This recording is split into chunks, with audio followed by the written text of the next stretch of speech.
This is sitting right over there. Because sometimes you need a counsel. You need advisors. Kirsten's Agenda is the name of my show. It's a way to make art and learn stuff and grow. There will be lots of segments and maybe some guests. 10 minutes of deep breath, that is my quest. Opening up is a really good place to start. Kirsten's Agenda. Okay, so here's the part at the top of the show where we talk. What am I going to talk about? Insecurity. I feel insecure today. I think that insecurity is something that happens in our bodies, or happens to me inside my body, and then it finds things to adhere to. So for instance, what is it adhering to today? This cord. I don't know what this cord is for. Is it for an electronic device?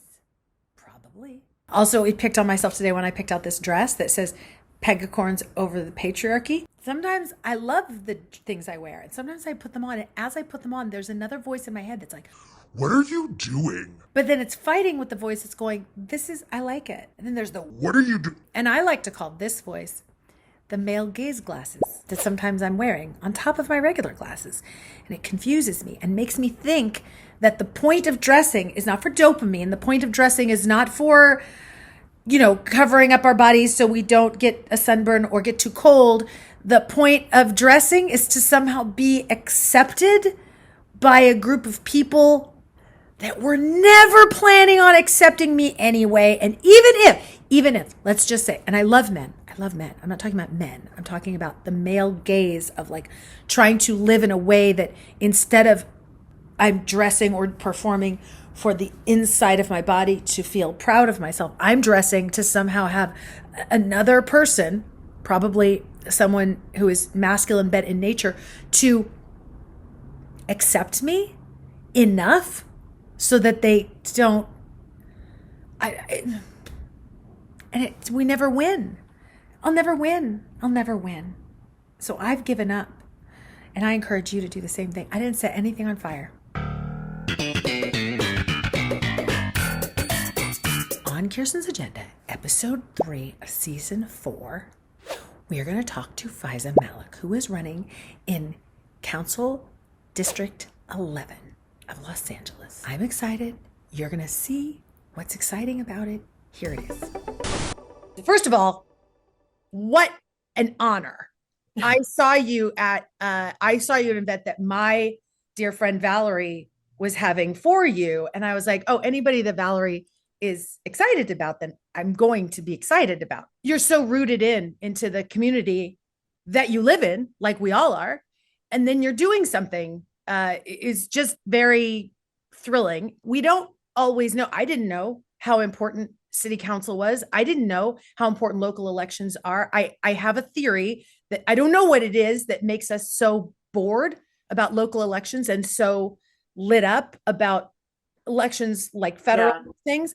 But like, what is different, and why did you want to run for city council, and why do you think that you being on city council would be different than the current person running for city council in your district? I really love that when there is a problem in my community, it could come to me in city council. I could write a law. I could talk to people on the ground immediately. I can introduce a policy to get that fixed. I can work with my neighbors to address this specific issue. And so it's very tangible compared to on the federal level. DC is so far away from California. And so I think number one, I want to see our budget prioritize our streets. Right. And I want to create walkable, bikeable streets for LA. We have the best weather in the country. This should be the most walkable city in the whole country. And yet people drive for 5 minutes to get to their destination because we have not made it so that people can bike and walk safely to there. I want to be on the streets. We have to invest in our housing. We have to build more housing. We have to, of course, to address homelessness. We need more shelter. So we need services and shelter to get people off the street. So I want to see a government that is invested in that. I want to see us investing in childcare. I want to see us investing in our parks and open spaces. As a mom, um, that's really important to me that we have play spaces for our children Right. and also community spaces for seniors to gather, for youth to gather. Those are investments I think that create that community cohesion and also safety. Why aren't we spending our tax money on that right now? What are we spending it on?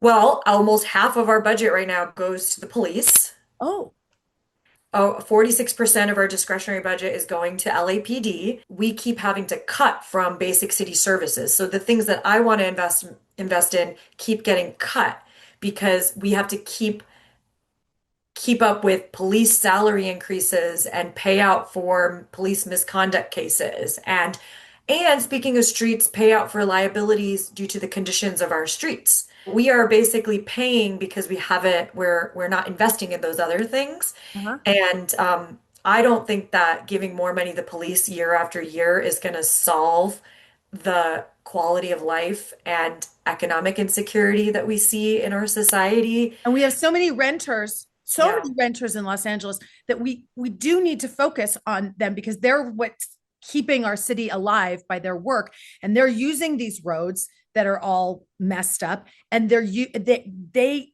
have the we can only have a good quality of life if our spaces are nice. So they deserve we all deserve nice spaces, but I see Yeah. especially people who are making this city what it is. Right. And I think that that's exactly part of the reason why I'm running too. I'm running in the West Side, which is Right. the wealthiest district in the city. And we have some of the richest people here. People like Rick Caruso live in this district, but we also have just everyday working people that are struggling and living paycheck to paycheck and people who are on our streets. Those people are being evicted into homelessness. The affordability crisis is displacing them to other parts of the city because the West Side has become too unaffordable. And so I truly believe that if we can fight for more affordable housing for our workers, if we can create an economy that supports all of our workers, including our creative workers, which there's a lot of them in my district, then the whole city will be improved. We get our ballots on May 4th. So we can start voting on May 4th. We have Fifth. until June 2nd. I know that it's very important for all of us to put our ballots into the yellow and blue boxes. We don't need to mail them. We can put them in the yellow blue boxes everywhere. That's nice. Easy. We can do that early. People can find you. We obviously tagging you on all of these things. There's other ways to help you get elected. Mhm. What are those ways? So the number one way that we are getting the word out, especially against an incumbent, is door knocking. Mm-hmm. Every day, my team is door knocking all over the district Brave, on Saturdays and Sundays. fun and brave, right? It's fun when they do it, but it's scary to think about doing it. Yes, but it's very it's if you are feeling despair about the state of our democracy and Action. Yeah. our city Mhm. and like the hooligans running around in Washington, D.C., you should come door knock because it is incredibly uplifting and I think nourishing to have a conversation with your neighbor about issues you care about. And more often than not, it'll be positive. And it's hard, but this moving your feet in this way is a great way to process your emotions and and really take action. Because I Love think a it. lot of people are like, what do I do right now? And it's we have these No King's Day protests. We have protests every once in a while, and it feels like, oh, I protested, now what? I think come out and door knock. This is us building the city and the democracy we want. Right. And we're going to link where you can door knock and we're going to put it here so everyone can see that's how to contact you to do that. You obviously throw so much of your life into parenting and being a Los Angeles human and doing this endeavor. What are the things that you do to bring yourself into balance? Like, do you have any like thing that sparks your creative self? Yeah, that's a great question. I think the reason I care so much about walkable cities is because the thing that brings me into balance is just walking and going out. And I love to really zero in on the little things. They Yeah. bring me a lot of pleasure. So when I'm walking in my neighborhood and I see my neighbor's unique landscaping, or there's a neighbor nearby who is really anti-Trump that swaps out different signs every few days. So I Uh, love to be able to walk to my coffee shop and then walk by her house and see her new anti-Trump sign. And now she has a Faizah sign, so she's love it. cool. I love it. I just those things like really give me joy. And I think that when we zero in on the small things, we can really focus on that. We see the beauty of our city. I'm really proud to be part of this wave of new leadership that's going to bring us back into alignment, I think, with our democratic values and our just our value system where we care for each other. Yeah, where we don't just say like I'm a progressive, bat our eyelashes, and then back here there's just all this goo, this weird, icky, gross goo. You're like, we need this. We need to like flesh it out and make it a garden. You know what I mean? There was all this, Yeah. make it a beautiful what it is. But Yeah, which is why I think I chose the flower as my right. icon for my logo. Because first of all, I think we need more femininity in our politics. I we I want to bring something beautiful to our politics. Like we can make this beautiful and joyful. And Yeah. so yeah, Yeah. I think that that's what we if we want our politics to reflect that joy and beauty, then we have to invest in it. And I also think that it requires fighting for the things that we need. So, like on housing, Yeah.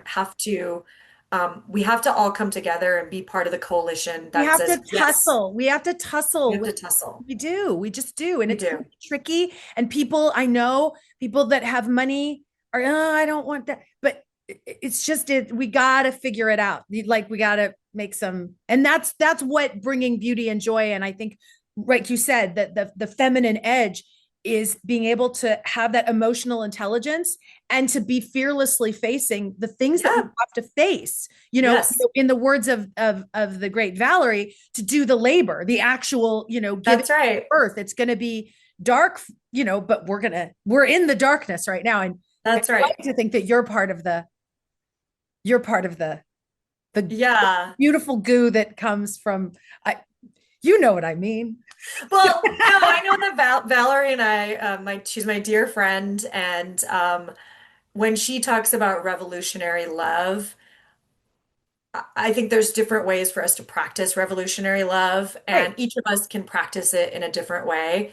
And to me, our political campaign on the West Side is a practice of revolutionary love and showing that we can have a different kind of politics, one that is focused on bringing us together because we love we truly do love each other. And I think these online spaces that we're in have become really toxic, where we're really Yeah, trying to tear each just other right and wrong down. and not able to hold the subtleties and all And the so we need to come back together in person and, as you said, tussle and wrestle with these hard questions about how do we truly solve what is it going to take to solve homelessness in the city of LA? Well, it's going to take all of us being part of the solution and saying yes to housing, and we have to do that. And so we can move through that together, and it might be a saying little yes bit to housing hard. and saying yes to people who are having a hard time making their rent so that they don't become unhoused. Saying yes to so many things. Yeah, saying yes to the policies that create a safety net for everybody. Exactly. Yeah. That's love, and that's to me like a politics of love is Yeah. I care for my neighbor. I want to make sure we have policies that care for everybody here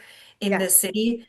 And regardless of, if you're a wealthy person or not, I think everybody has a stake in that. So one of the things I really liked that me and Faizah talked about is we were talking about tussling, right? And I love this word tussle. I think about when I tussle my hair, like right before I put myself on the camera. See, I'm like, yeah, that's what I want it to be like. But then sometimes when I tussle it, it's not. So I have to tussle. And the great thing about the word tussle is it's like having a sticky conversation, but it's not like a fight. It's not like a drag down. It's not like someone's going to walk away and feel shamed or wronged or something. It's where it's like, you've got thoughts, I've got thoughts, and we've got to work through this together. I heard that word a lot from someone named Christiana Smith. I bought her book. This is not an ad. I don't know if I'll ever do an ad on this, but this is not an ad. She's on Instagram too. Her name is Possibility Maven. A great word, on Instagram. And she talks about tussling with ideas. I think it's important to tussle with, Elizabeth keeps having to stop this and edit it in little chunks because I lose my train of thought when I'm tussling with a concept that I'm trying to express. In a pithy, isn't that a weird word, pithy? Can you put the definition of word pithy right here? I always think it doesn't mean that. But I like tussling with different things. I like tussling with my insecurity. Having that argument, listening to that one thing, say, this is what I think you are, and then to question it. Not slam it down, not be like, shut up, you. Not that, but just like tussle around, And I feel like we need people working for us that can tussle, which to me means a good, fair conversation. Not a fight, not where you insult people, but like you're armed with information. There's not a monopoly on sources of knowledge. We can learn a lot, right? It's all out there to be learned. Like, that's what I think is so cool about like the astronauts and stuff, and how it's like you do math and you can figure out like this is how far the moon is and this is what we got to do and how we get there and whatever. The sources of information are there. And if you want to have a fight with someone about whether someone went to the moon or whether the moon exists or whether you should listen to science in any way or whether you should vote for this person, the sources of information are there, out there. And you can look at it and not even have to dig into some sort of deep conspiracy well. Sometimes I think you do maybe have to, but like you can find those pieces of information. And as long as you are armed with all of the information and can question even the own things that come up in your head and go, oh no, I believe that because, I want to be a progressive. I want to be progressive in my behavior, but also I really don't want to pay taxes. You'd have to tussle with that, right? I want to be progressive in my behavior, but I really, really, really would rather not look out my front yard and see an unhoused person living in a place across the street because I'm afraid that that's going to mean that there's more.